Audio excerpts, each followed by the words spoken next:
Now, the Constitution, as was finally worked out, occupies a middle ground between these views. After months of debate, delegates decided that the government should have more power than Patterson proposed, but less than what Madison proposed.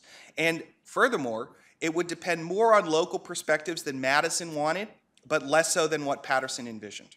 This was not merely a splitting of differences either.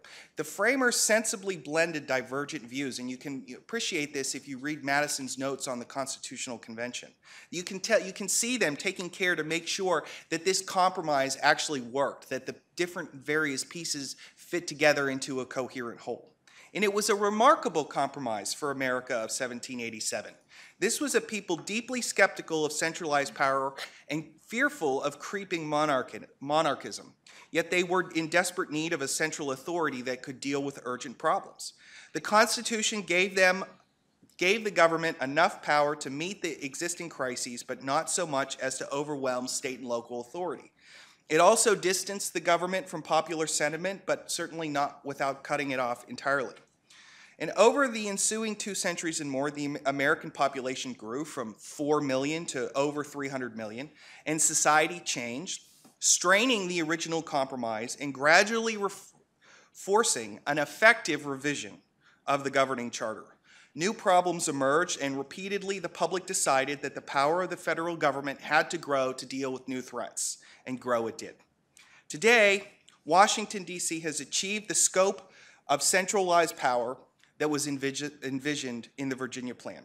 For all intents and purposes, the federal government can legislate whenever it sees fit.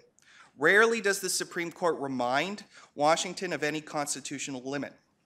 Yet, and this is where we turn to the problem of corruption, the country never substantially revised the institutions that channel government's ever-expanding powers. We have tinkered at the margins, tweaked the Electoral College after the election of 1800, mandated the direct election of senators, and of course, expanded the franchise.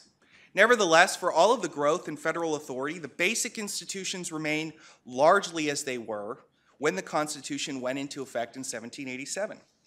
And from the Madisonian perspective, this is a problem. If our institutions require a particular design in order to break and control the violence of faction and serve the common good, then it is imprudent to give greatly expanded powers to institutions that were originally intended to do much less.